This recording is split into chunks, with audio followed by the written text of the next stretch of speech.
issues. And Algeria is ready to urgently dispatch if Morocco accepts an aid consisting of 80 specialized first aid workers from the Algerian Civil Protection following the earthquake that killed more than 2,000 people and injured twice as many in Morocco. And the President of Western Sahara and Secretary General of the Polisario Front, Brahim Ghali, will hold tomorrow at the headquarters of the United Nations discussions with the UN Secretary General Antonio Guterres.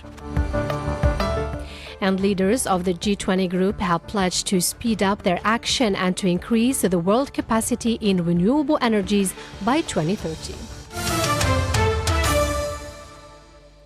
And those were the major developments. Now, the full news edition. Good afternoon. The Minister of Foreign Affairs and the National Community Abroad, Ahmed Attaf, has met in Budapest with representatives of the Algerian community settled in Hungary, to whom he reiterated the particular interest granted by the President of the Republic to the Algerian community abroad. At the end of his working visit to Hungary, the foreign minister shed light on the president's strategic orientation to strengthen the Algerian community's role and contribution to national development. The Algerian diplomacy chief took the opportunity to inform the members of the Algerian community of the conclusions of his interview with his Hungarian counterpart, Peter Gerarto, and the practical approaches which were agreed upon by both sides in order to boost the prospects for cooperation and partnership and strengthening dialogue between the two countries. The Algerian foreign minister also hailed the role of the Algerian community as a link capable of making a new dynamic in the Algerian-Hungarian relations. Mr. Attaf also informed the members of the community of the latest developments on the national scene and highlighted the major evolution stages of Algeria under the leadership of President Tebboune in terms of achieving and strengthening the political and institutional stability in the country, in addition to the economic recovery by inaugurating development projects which will benefit the national economy and consolidate the internal front. The meeting was also an opportunity for an interactive debate during which the concerns and aspirations of the Algerian community were discussed. Finally, Mr. Attaf praised the patriotism of the Algerian community all around the world, reassuring that the Algerian state, under the leadership of President Abdelmadjid Tebboune, will always be by their side in order to protect and accompany them, given that they are an integral part of Algeria. The El Jaish magazine has highlighted that the peaceful resolution of the crises that hit Africa is a constant principle of Algeria, which continues its tireless efforts to find African solutions to African issues through diplomatic means. Mohamed Khatil.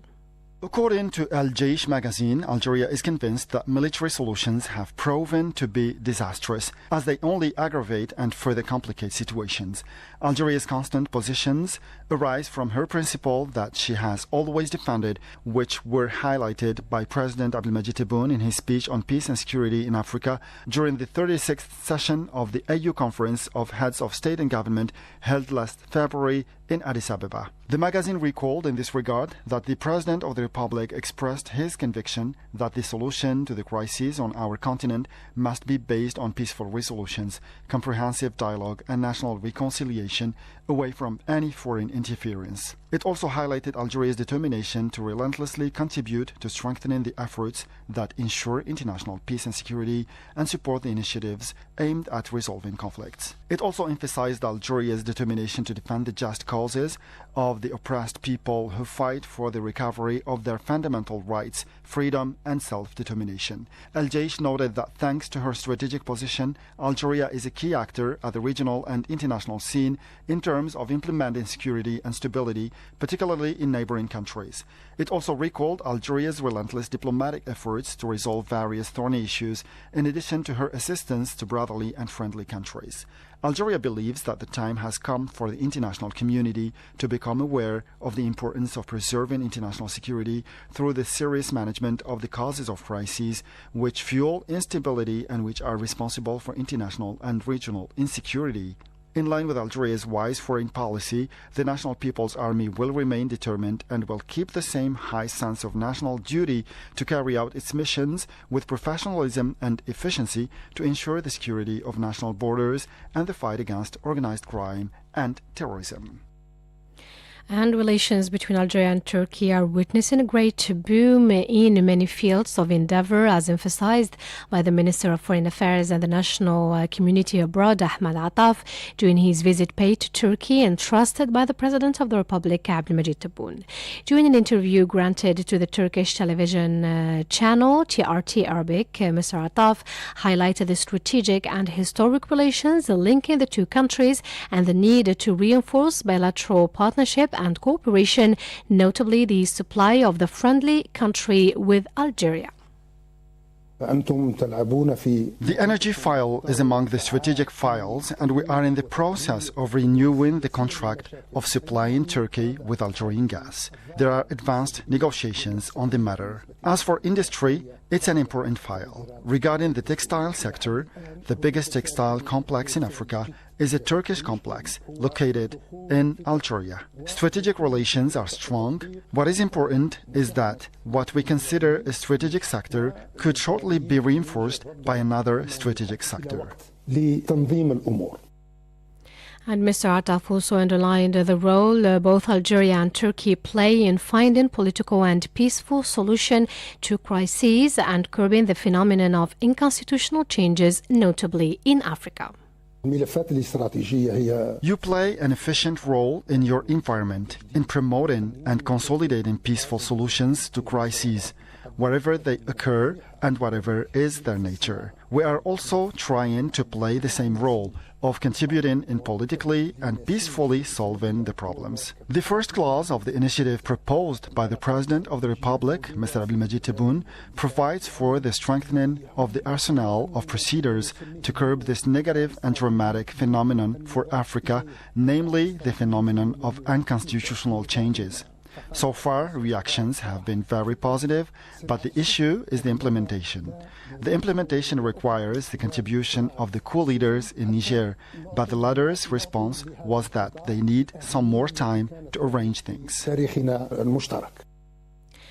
It's worth recalling that Mr. Attaf paid a visit to Turkey last Wednesday to jointly supervise with his Turkish counterpart the proceedings of the second session of the Algerian-Turkish Joint Planning Commission. He was accompanied by a delegation including representatives from 12 ministerial departments.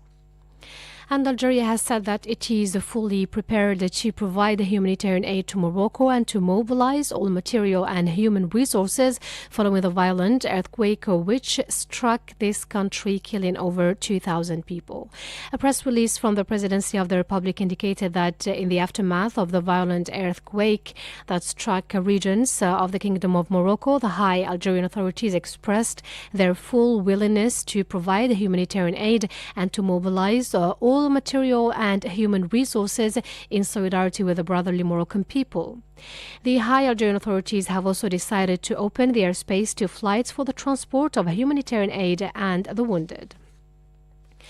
And Algeria is ready to urgently also dispatch, if Morocco accepts, an aid consisting of 80 first aid workers from the Algerian Civil Protection. This comes following the powerful earthquake that hit Morocco. And the Malian Minister of Foreign Affairs and the International Cooperation, Abdoulaye Diop, has received the Algerian ambassador to Mali, during which the two parties reaffirmed the centrality of the agreement for the peace and reconciliation stemming from the Algiers process in achieving peace and national cohesion in Mali. More details with Mohamed Khatel. A press release from the Malian Foreign Ministry said that the discussions mainly focused on the prospects of the agreement for peace and reconciliation stemming from the Algiers process following the withdrawal of the United Nations Multidimensional Integrated Stabilization Mission in Mali, MINUSMA. In this regard, Mr. Diop renewed the Malian government's commitment to advancing the peace process in a new dynamic of internalization and national appropriation by favoring direct and inter-Malian dialogue without interference from outside the region, driven driven by geopolitical interests and hidden agendas. After having extended on behalf of the high Algerian authorities his condolences to the Malian nation following the recent terrorist attacks which killed scores of people, Mr. Riashi recognized the need to strengthen internal mechanisms and internal capacities aimed at promoting inter-Malian dialogue. Referring to the sub-regional situation, the Malian minister and his host clearly indicated the region will no longer support the renewal of the Libyan scenario under the pretext of a resolution of the political crisis in Niger, rejecting therefore any military option against this country. To conclude, the Malian minister welcomed the significant efforts and the major role of Algeria in establishing peace in Mali, underlining the importance of continuing exchanges around the monitoring mechanisms of the agreement for peace and reconciliation with a view to advancing the process in the best interests of the Malian people. 14 hours 41 minutes Algiers time. You're still listening to Radio Algeria International, and the president of Western Sahara and Secretary General of the Polisario Front, Brahim Ghali, will hold tomorrow at the headquarters of the United Nations discussions with UN Secretary General Antonio Guterres as part of the permanent dialogue between the Sahrawi side and the UN chief. Mohamed Khatir again. Discussions will focus on a series of issues of common interest, mainly the state and prospects of the UN-sponsored peace process in Western Sahara and ways to relaunch it and speed up the completion of decolonization in Western Sahara, which has been on the United Nations agenda since 1963, in line with the relevant UN resolutions and the principles of international law. The discussions are of special importance as they come a few days only before the opening of the 78th Ordinary Session of the UN General Assembly, which will tackle the Western Sahara issue in the general debate of the 4th Committee on Decolonization. Separately, the French Association of the Friends of Western Sahara called on the French authorities to join the efforts of the United Nations to make Morocco respect the political process leading to a self-determination referendum in the country. 14 hours 42 minutes Algiers time. Rescue operations are continuing in Morocco following the earthquake that hit regions of the country, killing more than 2,000 people and injuring twice as many. The kingdom announced a 3-day mourning for the victims of a disaster which flattered entire buildings in cities and villages, notably in the province, which is at the epicenter of the earthquake. Friday's 6.8 magnitude quake, Morocco's strongest on record, had its epicenter in a remote cluster of mountainous villages 45 miles south of Marrakesh, destroying clusters of clay and houses and shaking infrastructure far away on the country's northern coast. And the leaders of the group of the G20 have pledged to speed up their action and to increase the world capacity in renewable energies by 2030. In a declaration issued at the end of their 2-day summit meeting held in New Delhi, India, the leaders of the G20, bringing together the world's major economies, committed themselves to carry on and to encourage all efforts aimed at tripling the world capacity in sustainable energies. They pledged to take further measures to face up to the environment crises and challenges, including climate change, which they stressed threatened the world growth in the long run. In this respect, the G20 leaders denounced the obstacles hampering the financing conditions as likely to increase the financial vulnerability related notably to inflation and to geoeconomic tensions. And Turkey's President Recep Tayyip Erdogan has called for not marginalizing Russia in the discussions of relaunching the accords on the exploitation of Ukrainian cereals through the Black Sea. 14 hours 44 minutes Algiers time. You still listen to Radio Algeria International, and time now for the headlines. The El Jaish magazine has highlighted that the peaceful resolution of the crises that hit Africa is a constant principle of Algeria, which continues its tireless efforts to find an African solutions to African issues through diplomatic means. And Algeria is ready to urgently dispatch if Morocco accepts an aid consisting of 80 first aid workers from the Algerian Civil Protection following the earthquake that killed more than 2,000 people and injured twice as many. And the President of Western Sahara and Secretary General of the Polisario Front, Brahim Ghali, will hold at the headquarters of the United Nations discussions with UN Secretary General Antonio Guterres as part of the permanent dialogue between the Sahrawi side and the UN chief. And leaders of the G20 group have pledged to speed up their actions and to increase the world capacity in renewable energies by 2030. And that's it, dear listeners, for our news bulletin. I invite you now to listen to the international event of the week presented by Mohammed Khater. The international event of the week. The Indian capital, New Delhi, hosted this week the 18th summit meeting of the Group of 20, or G20, bringing together the member states of the 7 most industrialized countries, or G7, and developing countries. The New Delhi meeting is the culmination of the G20 process and meetings aimed at addressing global economic challenges. The group, set up in 1999 in the aftermath of the Asian financial crisis, was designed to create a dialogue between the members of the G7 and the major economic powers. It emerged during the 28 financial crisis as an institution that facilitated cooperation between the central banks and finance ministers of its member countries. Asked about how crucial this year's G20 meeting is for Indian Prime Minister Narendra Modi, who has strived over the past years to demonstrate that India is a global power, our political analyst Hamoud Salhi had this to say. We have to distinguish between the narrative and the reality of the international order. Certainly, India has played a major role in promoting a view from the South, the need for the advanced countries to look at seriously at issues of climate, at issues of trade, the IMF loans. These are all very, very important issues. But from a practical position, the Western countries or the North still is holding to the orders, to the rules that are in fact detrimental to the development of many third world countries. The World Bank, for example, and the IMF, for that matter, conditions that are heavy and designed to create dependence relationships of the South on the North are still the same. They have not changed.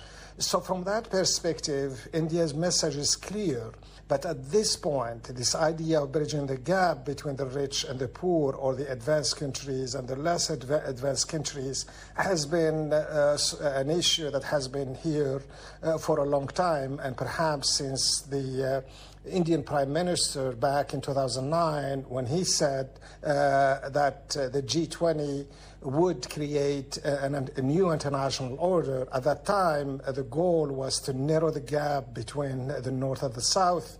But years later, that issue remains the same. It has not changed. Certainly, India's role in contributing to the debate, particularly from the narrative perspective, is worth examining, and it has had some impact in the media as the issues are raised again and again. But in terms of practicality, we're still a long ways from reaching that.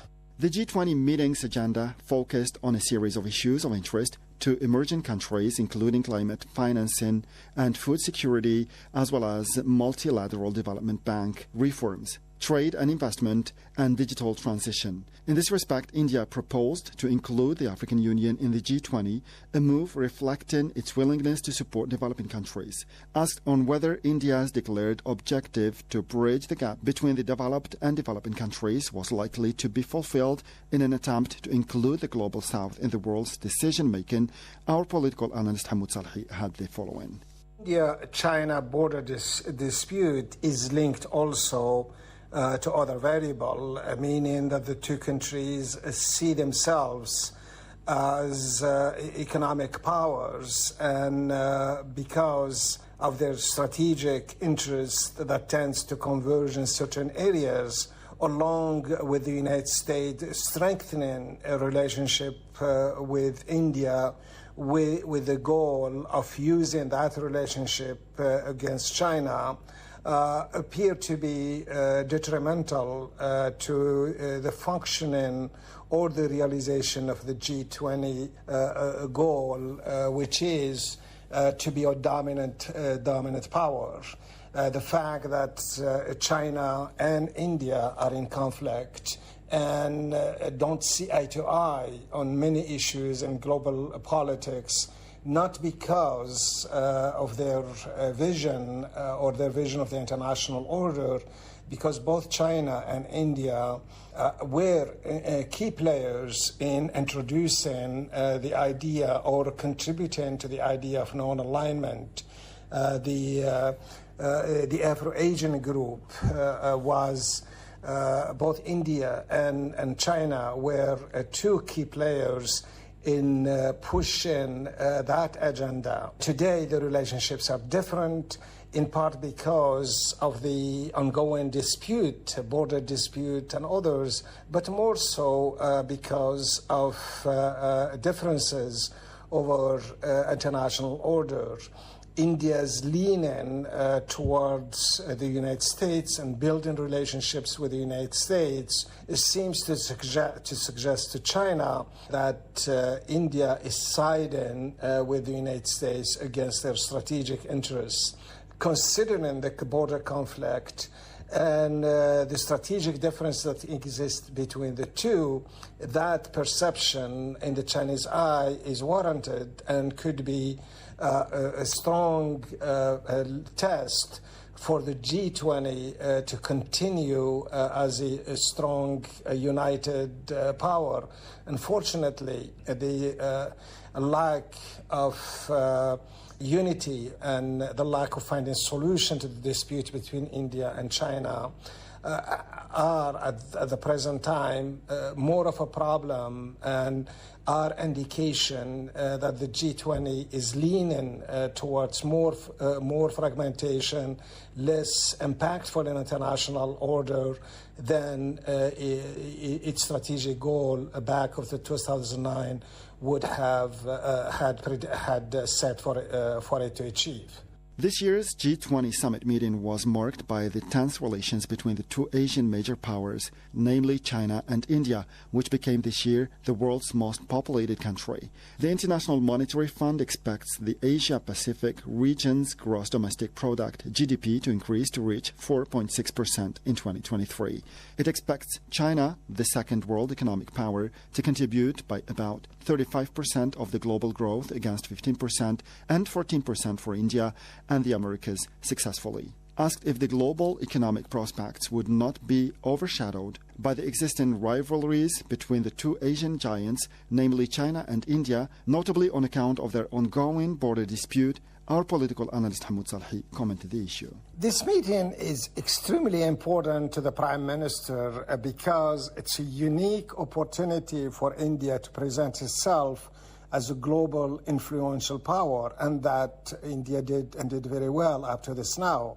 But in addition to that, the Prime Minister may have other reasons to place such a high importance to these G20 meetings. In particular, with the parliamentarian elections scheduled for next June, the Prime Minister could also be thinking about using this meeting, the G20 meeting in New Delhi, to maintain his leads in the poll and to eventually win the election as his party leader.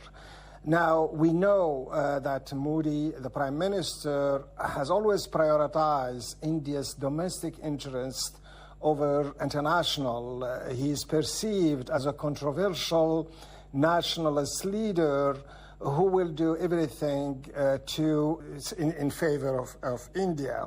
But the Premier may have concern that his anti-Muslim agendas and policies against the Muslims in India, along with the alleged favoritism towards his party, which received allegedly 3 times more funding from the government than the opposition.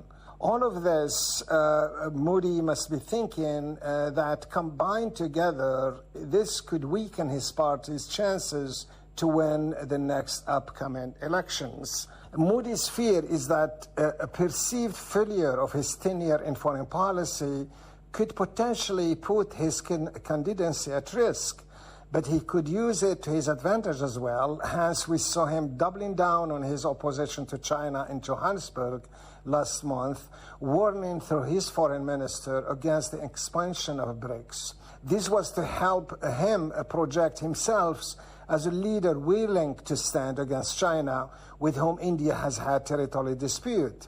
Similarly, after his stand against the expansion of BRICS to members of the Global South in Johannesburg, India's Prime Minister has continued to push the image of himself as a leader of the Global South and in favor of granting the continent of Africa a full membership in the G20. It's too soon to know whether this strategy will work in the coming elections, but judging from earlier reports, the Prime Minister has succeeded in maintaining Global South, a catchy phrase in India. The problem, however, remains. There are no guarantees that the expansion of the term Global South will not hurt Modi's chances.